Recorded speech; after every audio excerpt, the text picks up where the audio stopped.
I've been at Northeastern now for 15 years, and it has been a delightful time. I came to create the Dukakis Center under former President Richard Freeland, who will be getting a big award next week from the university. And then we also created the School of Public Policy and Urban Affairs, and now we have hundreds of graduate students in Masters in Urban and Regional Policy, and Masters in Public Policy, a PhD program in Law in Public Policy. So I've been thrilled to be here for all this time. But I also spend, as director of the Dukakis Center, an enormous amount of time off campus, working with cities, working with towns, working with Governor Patrick.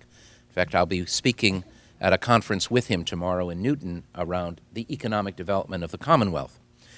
And one of the things that we're doing, we've been doing this last year, starting in the town of Dedham. Anybody from Dedham?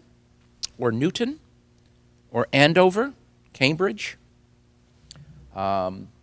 Needham? We've been working with a number of these cities and towns, thinking about their future. Seti Warren is the mayor of Newton. He actually has strong Northeastern ties since his dad, Joe Warren, worked at Northeastern for many years. He was one of my first friends when I got here 15 years ago. And his sister works at Northeastern. He got a hold of me and he said, after he got reelected with nearly 80% of the vote, by the way, he's African American in a city of 87% white, and he said, in my second term, I want to think about where will Newton be in the year 2030? Can you help? So I put together a team at the Dukakis Center, and we're now preparing two reports. The first is, where has Newton come from 1930, just before, as the Great Recession is beginning, through 2010? So we're looking at that whole period of 80 years and how it's changed. And Newton, of course, is a fairly prosperous community, quite diverse, 13 villages.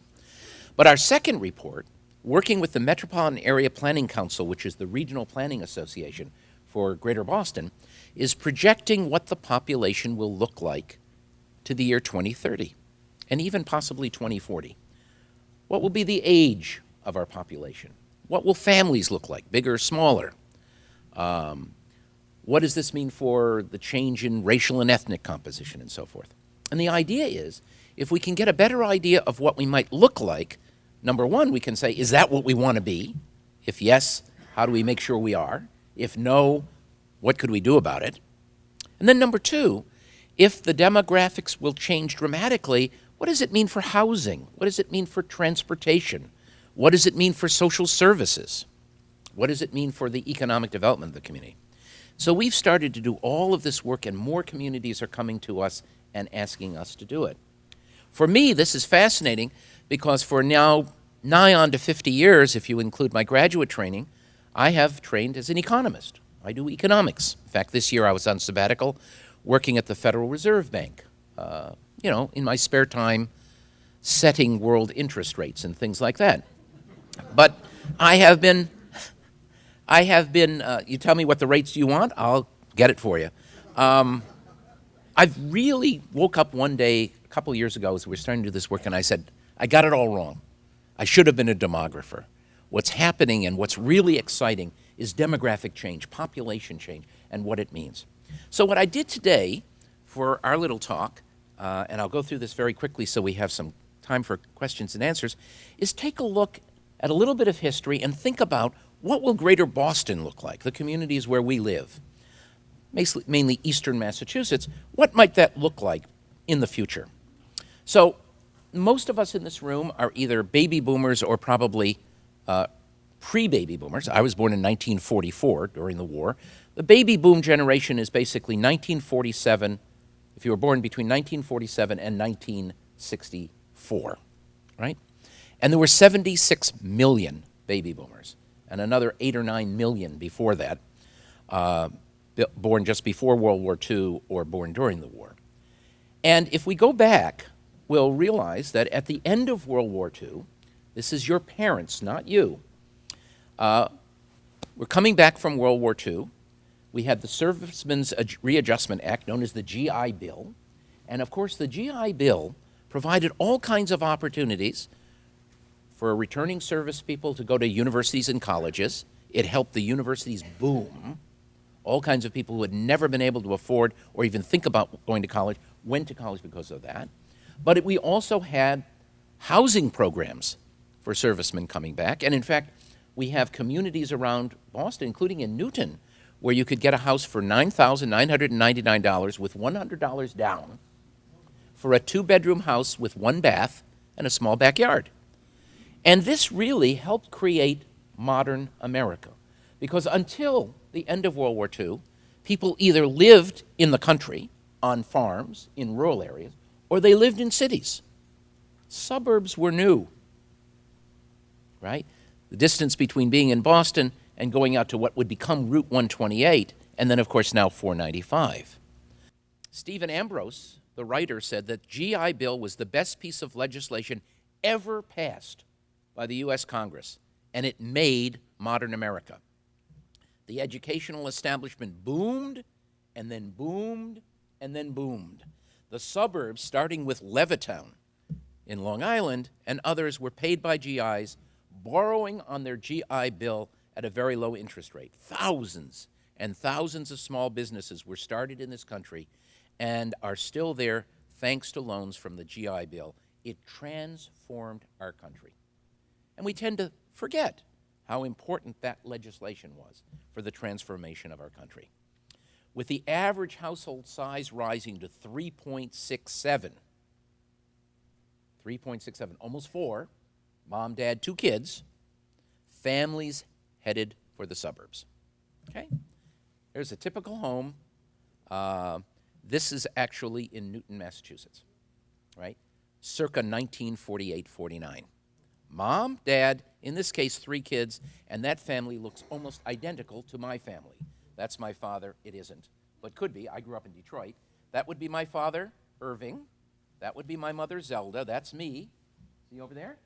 That's my sister, Maura, just retired at age 67, and my sister, Karen, who just retired at age 65. This was America. And what also made this possible of not only moving to the suburbs was the ability to move to places where God never intended us to live. Florida, Arizona, New Mexico, because we invented air conditioning. And you'll remember as kids, if you remember like I do, you didn't have air conditioning in your homes. But you remember going to the Sunday matinee and seeing 2 movies, 27 cartoons, News of the World in Review, and it was air conditioned, and they'd have penguins with ice cubes on the billboard? That was our America. That's when we were kids. Okay? So, suburban development, more current, right? Or looking at it from the sky, right? This is what we built. Okay? So the baby boom generation, as I said, was born between 1946 and 1964. There are 77.3 million babies born during that period of time. It was a gargantuan generation. And by 1960, right, just 15 years after the end of World War II, baby boomers and their parents comprised 1/3 of the U.S. population. It was the largest generation ever in America. Ever in the past and up to the future. Okay? Today, 26% of the population was born between 46 and 64, and then there are a number of us in the room, of course, who were born before that. On January 1st, 2011, so just 3 years ago, the first baby boomer turned 65. That is somebody who was born on January 1st, 1946, right? And now, for the next 15 years, 10,000 baby boomers will turn age 65 every single day.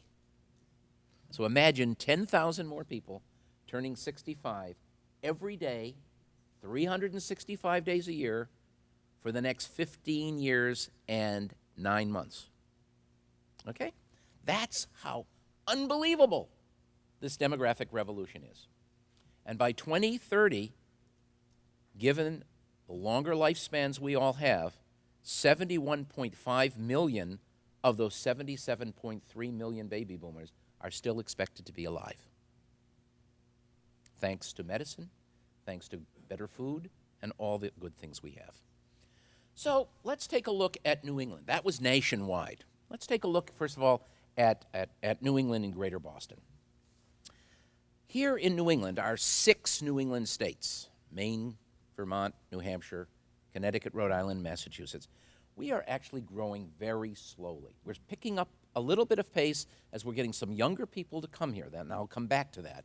Younger millennials, 20 to 34 years old, starting to come back and either stay here.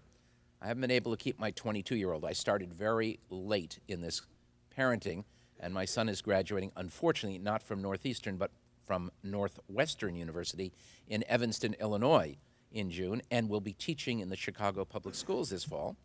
But if you think about our 6 New England states, we've had very, very slow growth.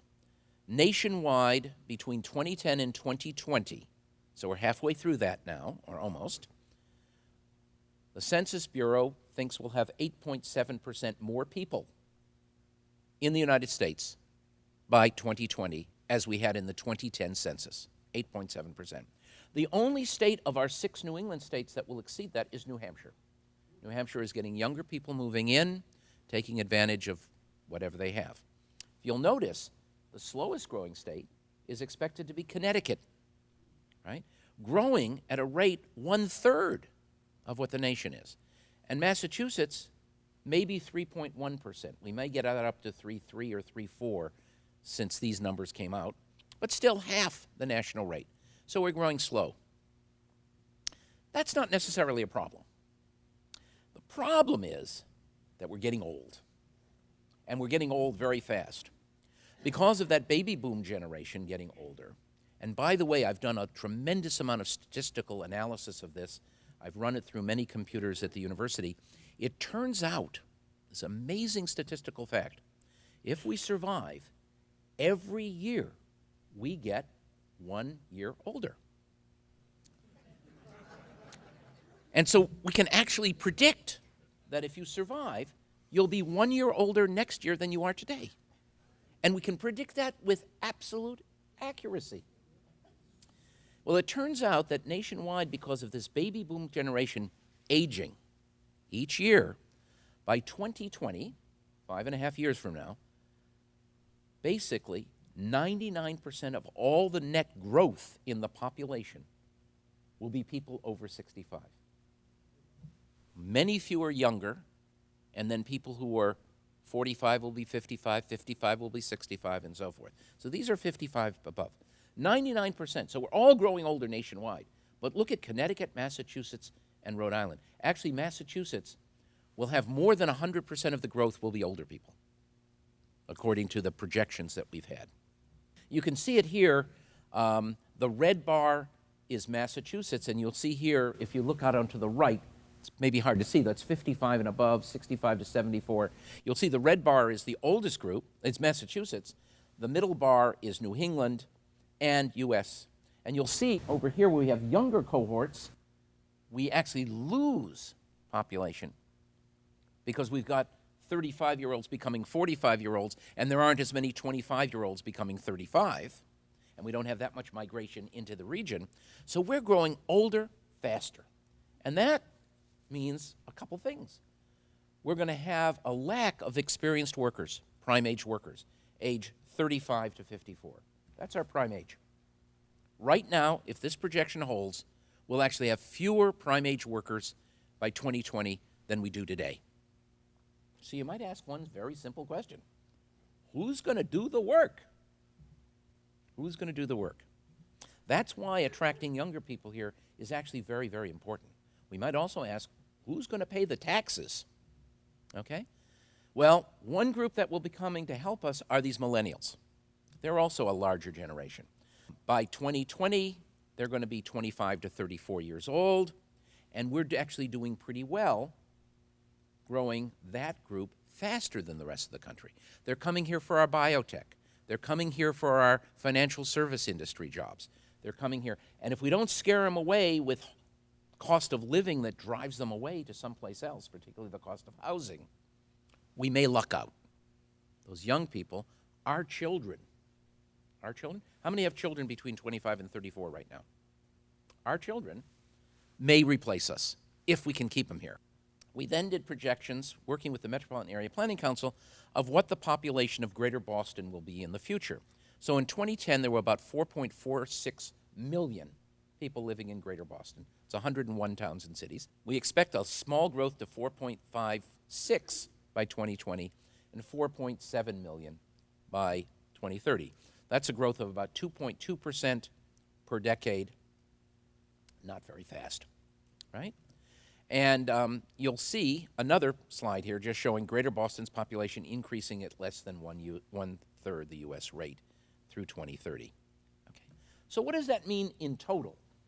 Well, the net increase in Greater Boston's population between 2010, the last census, and 2030, essentially 15 years from now, you'll see where the net growth will be in the population.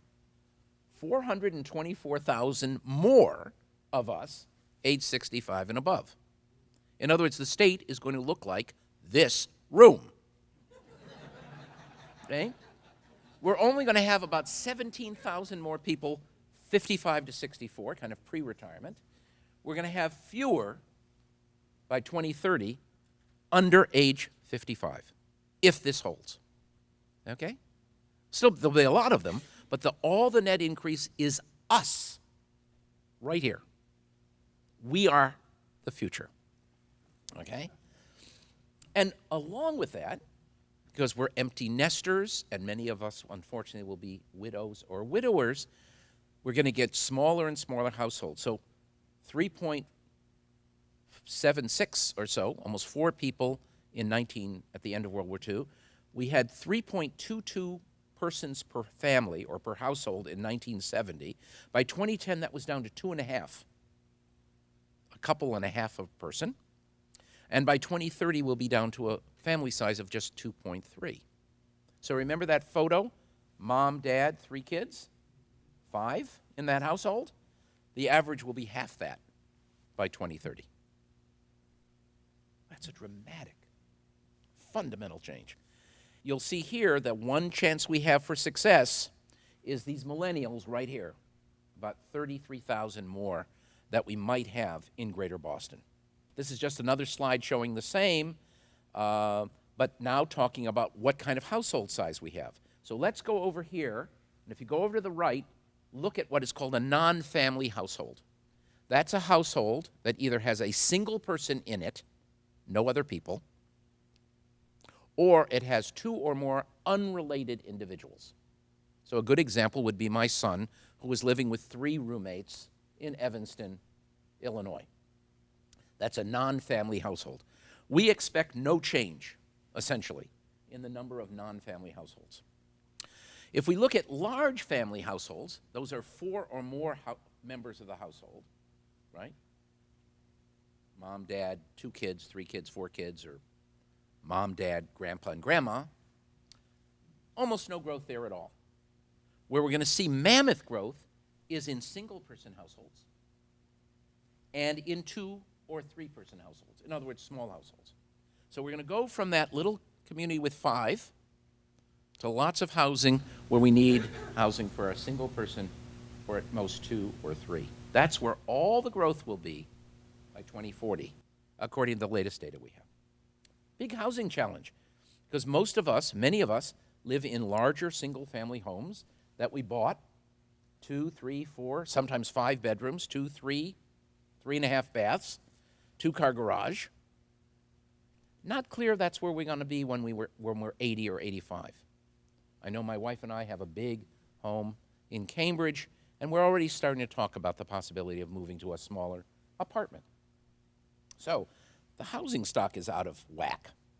So let's take a look at the implications for housing. Well, first of all, many of us, let me ask the question, how many of you have left the home that you grew up in with your children and are living somewhere else? How many expect to move out of your current home sometime over the next 5 years? Right. So one of the big questions is, who's going to buy our homes? Who's going to buy those single-family homes? And here's where we have a real problem. The problem is that not only do we have a small number of younger households, they're poor.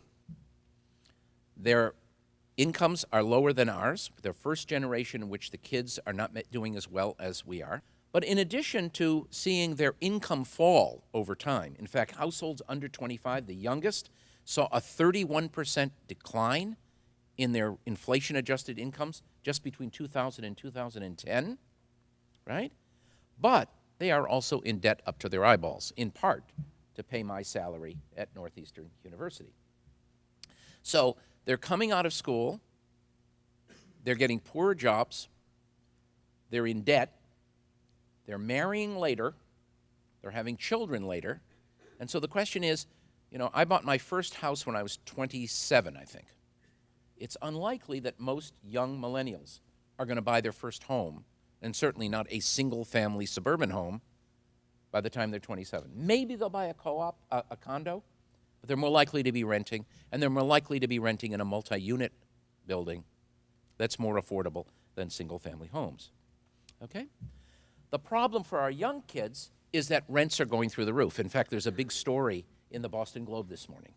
Rents have been taking off, in part, I should tell you, because of my graduate students and because of interns and residents in our teaching hospitals and other young professionals that are coming to Greater Boston. They're ganging up 2, 3, 4 at a time, renting a triple-decker floor.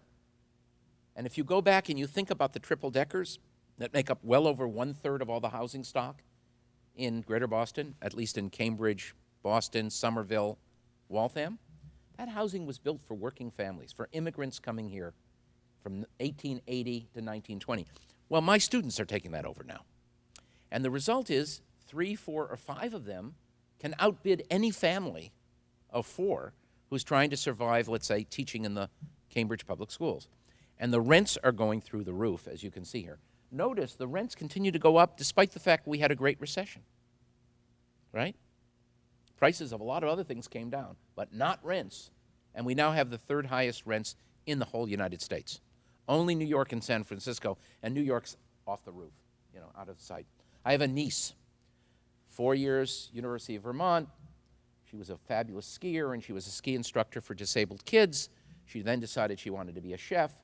She went to 2 years of cooking school. She's now a line chef at one of the top restaurants in New York. It's even got a Michelin star, Telepan. I took my brother and sister, her parents, out to dinner with Emmy a few weeks ago when we went to see a show in New York. It cost me $600 for 4 of us. She makes $11 an hour as a line chef with all that experience. She's paying more than 100% of her income just for rent in a 340-square-foot apartment, and it's only because my sister and brother-in-law are paying for everything else, including her Obamacare, that she can survive. So this is a problem. For the median renter in Greater Boston, their incomes have gone up by 13%, nominally. That is not controlling for inflation. But median effective rent since 2000 has gone up by 21%. So for these young people, housing is becoming more and more of a tremendous burden. And one of the fears I have is it might get to the point where they just can't afford to live here, and they move somewhere where they can afford it. And we desperately need those young people. The triple-deckers are particularly important. How many of you ever lived in a triple-decker? So you remember what they're like, right? I live on Trowbridge Street in Cambridge, which is near Harvard Square. And when I moved in, I married into it. When I moved in with my wife 27 years ago, she owned it already, we have about half the homes were triple-deckers. And I know families lived in those triple-deckers. Why? Because at Christmas time, every one of them was decorated to the nines. The only one left is across our street. It's the 3rd generation living in that house with their kids. And they're out there at Christmas and Easter, and you should have seen when the Red Sox won the World Series. It was fabulous. There's not another house that's decorated because they're all young graduate students, postdocs, young professionals who have taken over that housing. The housing has become so valuable because the rents are rising so fast that just since 2009, the average cost of buying a single unit in a triple-decker has risen by 46%, right? And I do have friends who have been buying up triple-deckers, selling their stock, selling bonds, and buying triple-deckers because it's so valuable. But think about it from the point of view of not my landlord friends, but think about it from the young kids or working families who are being outcompeted. The result has been just an explosion in what we call housing cost burden. In 2000, 39% of renters in Greater Boston had to spend at least 30% of their gross annual income on rent alone. Today, it's 51%, over half. 18% paid more than half their income in rent. Half their entire annual income on rent. Today, over 26%, more than 1 in 4. So this is the kind of problem we have. What does it mean for housing? Well, all these trends suggest that the future demand for housing will require a greater supply of multi-unit housing, both condo and rental, and less single-family housing. We're going to have enough of that.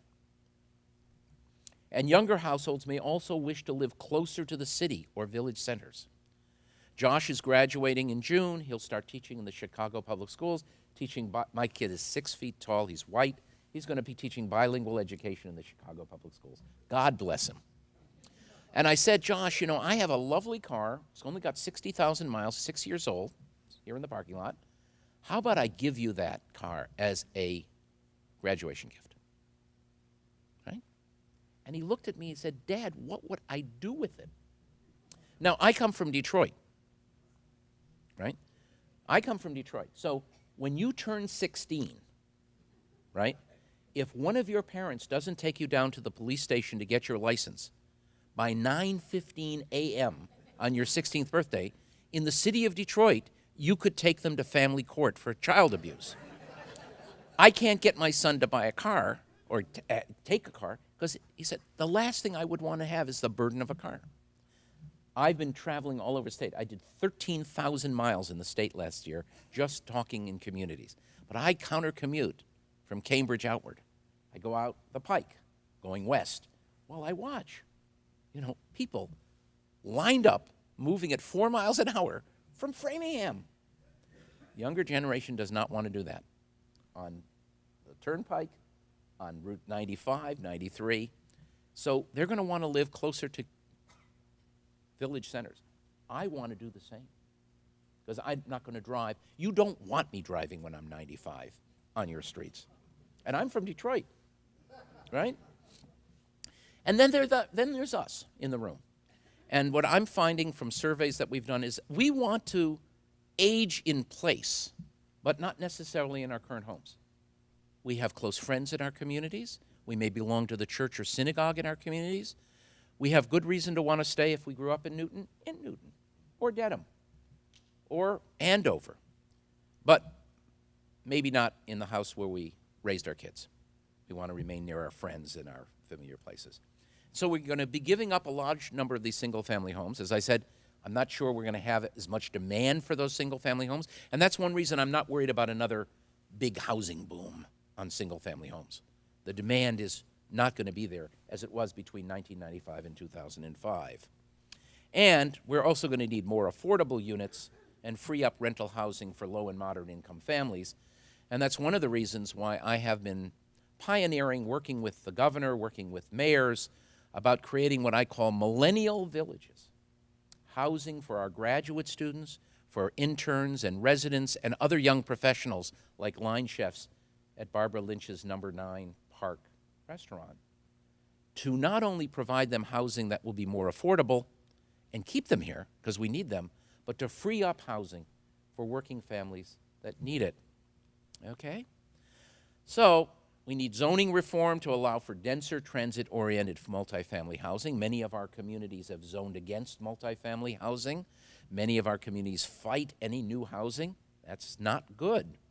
We need to build this millennial village housing I just talked about. We need to control our building costs because we have the highest in the country. And indeed, we're starting to see developers respond. Every year at the Dukakis Center, we put out something called the Greater Boston Housing Report Card with the Boston Foundation. We've done it every year since 2002. I expect we'll be doing it again this year in fall 2014. Here's the number of permits for new housing units, and you'll see they went way up. That middle high peak is 2005, more than 15,000 units for new housing. And then the bubble burst, and boom, We fell all the way down to 4,700.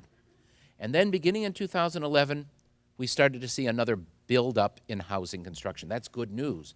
But what's really interesting is that when we started doing the housing report cards in 2002 to 2002, two-thirds of all the new permits were for single-family homes.